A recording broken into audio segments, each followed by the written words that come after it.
Well, AGS here again. Strange week. Strange start to a week. Anyway, we did this job last week. Everything that was quoted for, everything finished lovely. We did one small amount of extra work to help the customer out. Wasn't part of our job, but we did it. And as always, end of the week, do my book work, send the invoices out. Literally a few hours after the invoice landed to her, she sends me the snottiest email about she didn't like the small piece of extra work and could we go and change it. And she gave me specific times, as if I'm sitting at home waiting for her. She gave me that specific time that they've got no other customer. So anyway,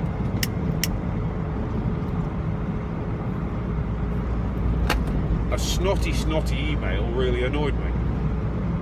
So I replied back to her, explaining the situation, that it wasn't part of the job, and unfortunately, we tried to help you, but if you don't like it, you don't like it.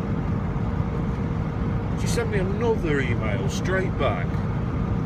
The absolute snotty, horrible email, effectively saying that if we didn't go back, she would have to get a professional to come and do it for her. And that was it then. That was just like, whoa. So anyway, cut a long story short, I sent her an email explaining everything in very, very detail, and saying that according to the terms and conditions, pay the bill, we'll add percentage on if you don't. I pride myself in great customer service. I've been doing this a long time. I know the job's inside out. We have a great deal, I'm not wanting to blow your own trumpet, but we have a great deal of good reviews. I don't get many bad customers. But that's the one thing, when you do get them, you see thousands of programs on televisions about rogue traders and cowboys. When is somebody going to make one about rogue customers? The customers that deliberately have you to do work knowing that they're not going to pay you. Yes, I've had a couple. I had a really, really nice old guy that I put a bathroom in for. Gave him the quote and everything, I accepted. Really lovely guy. Fitted this bathroom. He sent me a letter saying, thank you very much for fitting the bathroom. I'm not going to pay you. If you take me to court, I'm an old age pensioner, I will offer you £1 a week. And I couldn't believe it. So I talked to a couple of the other trades around, and they said he was notorious for it. We should have told you in advance. And I thought, all right, cheers, thank you very much. That's £400 or £500 down plus my time. So there's rogue customers out there. So if you are a plumber or any trade, but let's say for plumbing and heating, you'll know about it. I've worked in the big cities, I'm now in a rural area, so it's just the same. If you're thinking about starting out as being a plumber and heating engineer, you want to go on your own, you're working for a company, you want to go on your own, take this into account. Remember, you will get people that deliberately do not want to pay you, no matter how good a job you've done.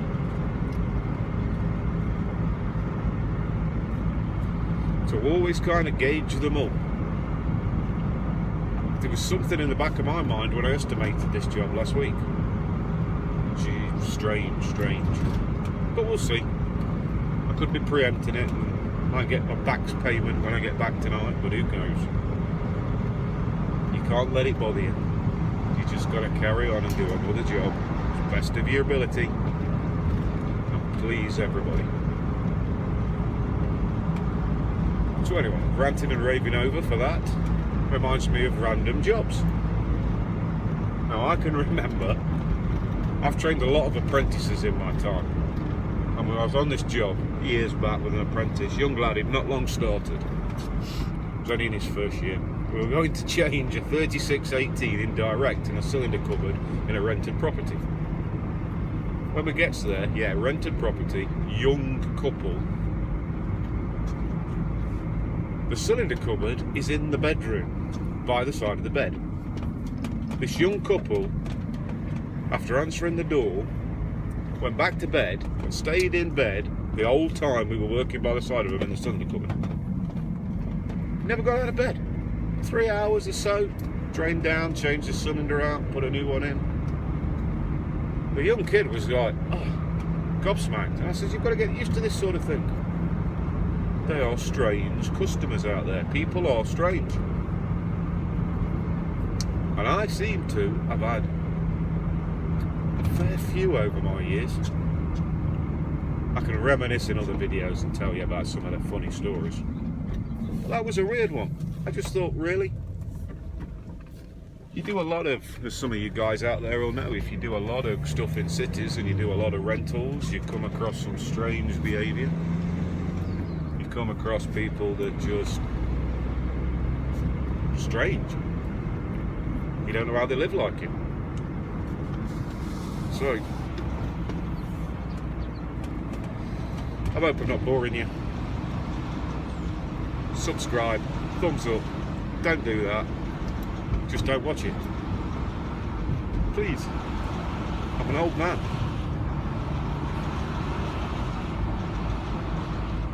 Have patience. It will get better.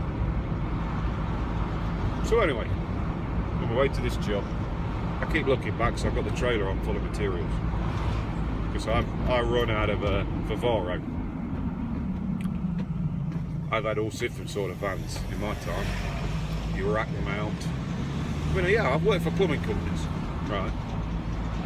When I was younger, before I set out really on my own. I've always had my vans racked out neatly. I've always loved it. When I worked for this plumbing company, they could never understand it. Why, you would have your van racked out. Oh, well, you can't get a bath in there, and there's, what do I want a bath in there for? I've got all my tools. Do I want to get things filled absolutely chocker with materials? And I've seen guys that just have toolboxes and tools thrown in buckets and all this sort of crap. Really irritates me. Your tools are what keep you going. I've had some of my tools since I was an apprentice, and I've still got them, still use them. I am a bit of a tool geek, so I do tend to upgrade stuff quite regularly. I do like to get anything that's going to make the job easier. Some of you young guys want to remember this: when you get older, it gets harder. And so anything that's going to make it easier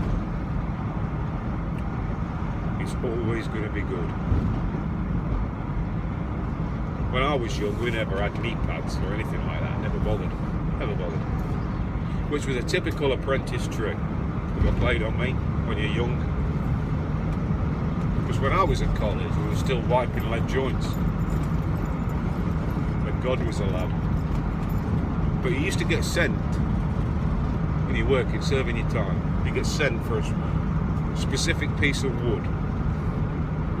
18 1/4 inches by 6 5/8. Nice sanded edges. Will you go and get this? I'm thinking it's going to go into the wall to be a support. Because all this makes it perfect. Takes it back to the plumber, throws it on the floor and kneels on it. Says thank you very much.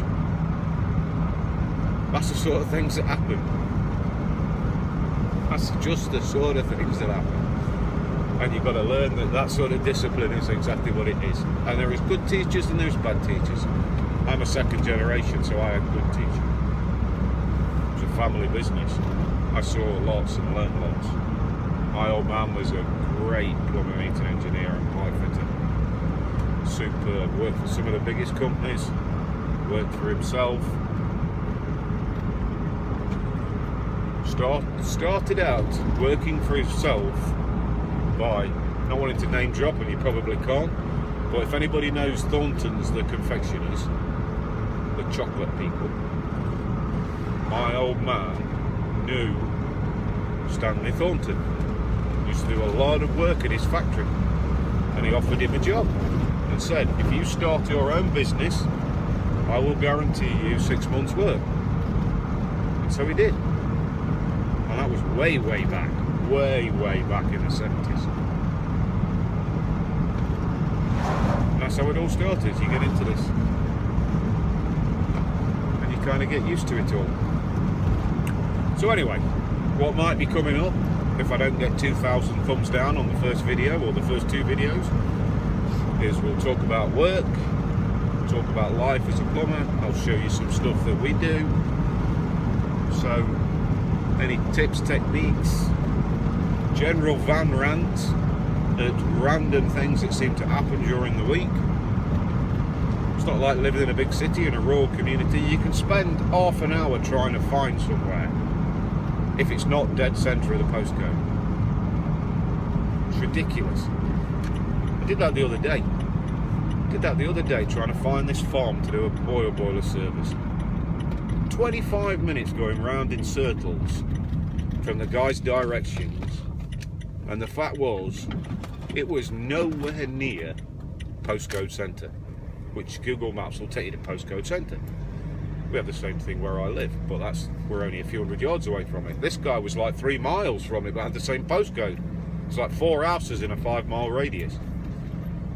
So anyway, I found it, did the job, fine, no problem. But these sort of things always happen. They always seem to happen to me.